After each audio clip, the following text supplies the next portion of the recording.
कि जब मामला कोर्ट के अधीन है तो आप लोग मीडिया में बैठकर कुछ भी कह लें, उससे कोई ख़ास फ़र्क पड़ता नहीं है। परिवार को मदद करने के उससे हो, अपने लोग खुद पैरवी पे लगा रखे हैं उनकी। तो जो बुनियादी मदद है वो पार्टी कर रही है और चंद मिनटों की नमाज़ में कोई इतनी समस्या आनी नहीं चाहिए। जब हम लोग सभी लोग कावड़ के लिए भी व्यवस्था बनाते हैं, रास्ता वो करते हैं, तो मुझे लगता है समाज में एक अच्छा मैसेज जाएगा अगर हम सब कावड़ के लिए भी व्यवस्था बनाएं। आज हमारे साथ कैराना से युवा सांसद इकरा हसन मौजूद है। उनसे बात करेंगे देश के विभिन्न मुद्दों को लेकर। सबसे पहले तो इकरा जी, आपका शेषुबी में स्वागत है। बहुत बहुत शुक्रिया। इकरा जी, जब से चंद्रशेखर सांसद बने, लगातार मुसलमानों को लेकर आवाज़ उठा रहे हैं। पहले भी उन्होंने नमाज का मुद्दा उठाया था, अभी वो सहारनपुर आए तो आजम खान जी को लेकर बयान आया है, और अब कल अलीगढ़ पहुंचे थे औरंगजेब को लेकर बात की है। कहीं इस 2027 को लेकर वो फोकस कर रहे हैं। इसका कितना फ़ायदा और कितना नुकसान आप मानते हैं समाजवादी पार्टी को? देखिए, उनको बड़ी मात्रा में, बड़े तादाद में वोट मिला है नगीना से, सभी वर्गों का मिला है और मुझे लगता है सभी की आवाज़ उठाना एक जनप्रतिनिधि का फ़र्ज़ है।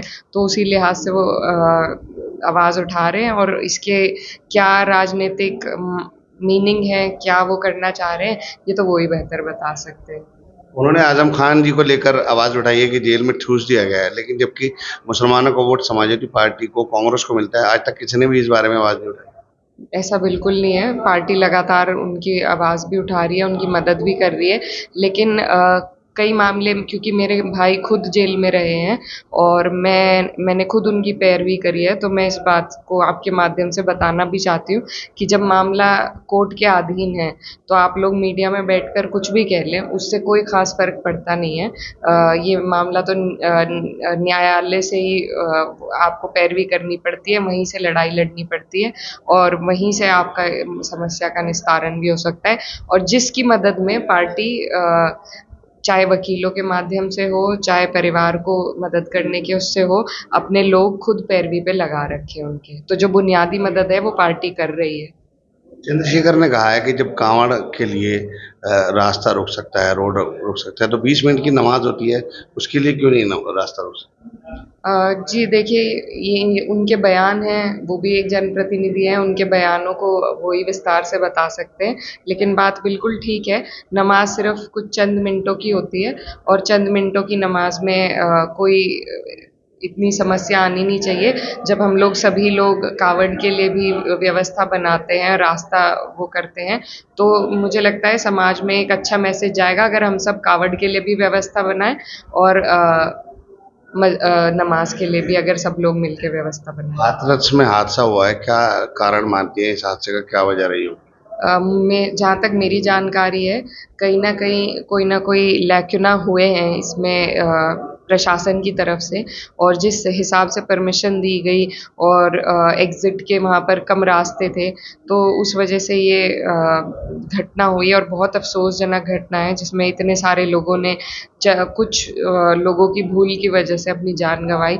तो बहुत अफ़सोसजनक मामला है और मेरी संवेदना परिवार वालों के साथ है। चुनाव जीती हैं, पूरा मंडल आपके गठबंधन जीता है, क्या कारण रहा, किस लिए इतना जबरदस्त समर्थन मिला आपको? मुझे लगता है भाजपा ने अपनी खाई खुद खो दी है यहाँ पर, ख़ासकर अगर हम अपने मंडल की बात करें, क्योंकि लोगों को जितनी उम्मीद इस सरकार से थी, डबल इंजन की सरकार थी, उन उम्मीदों पर ये सरकार खरी नहीं उतर पाई और उसी का कारण है कि पश्चिम में ख़ास तौर पर अगर हम देखें तो भारतीय जनता पार्टी को बड़ा नुकसान हुआ है। किसानों का मुद्दा भी जिसका निस्तारण आज तक नहीं करा पाई ये सरकार, तो वो भी एक बड़ा मुद्दा रहा है, क्योंकि ये यहाँ पर ज़्यादातर कृषि प्रधान क्षेत्र है, ज़्यादातर लोग हमारे खेती-बाड़ी करते हैं, तो उनका निस्तारण, वो हमारे बुनियाद भी हैं हमारे देश की अर्थव्यवस्था की, तो उनका एक सम्मानजनक, संतोषजनक निस्तारण उनकी समस्या का होना चाहिए। उपचुनाव होने वाला है, 10 सीटों पर उपचुनाव होना है, किस तरह से गठबंधन का क्या प्रदर्शन रहेगा? गठबंधन सभी सीटों पर चुनाव लड़ेंगे और अभी जल्दी प्रत्याशी तय होने वाले हैं। तो और मुझे पूरी उम्मीद है जितना बेहतरीन प्रदर्शन हमारा लोकसभा चुनाव में रहा, ऐसा ही प्रदर्शन उपचुनाव में और आने वाली 27 में भी रहेगा। आपके सवाल क्या प्राथमिकता है आपकी? विकास के कार्य हैं, लोगों की जितनी भी समस्याएं हैं उनकी रोज़मर्रा ज़िंदगी को लेके लगातार उसके निस्तारण में हम लोग खड़े हैं। इसके अलावा हम अपने क्षेत्र में शिक्षा के लिए, स्वास्थ्य के लिए और जो रूरल कनेक्टिविटी है उसके लिए काम करना चाहेंगे और किसानों का मुद्दा उठाना चाहेंगे। तो ये थी इकरा हसन जी, इन्होंने तमाम मुद्दों पर बेबाक अंदाज में बातचीत की। यूपी की हर खबर देखने और उनसे अपडेट रहने के लिए हमारे चैनल श्रेष्ठ यूपी को सब्सक्राइब और लाइक करें। साथ ही बेल आइकन को दबाना ना भूलें, जिससे हमारे हर वीडियो की जानकारी आप तक पहुंचती रहे।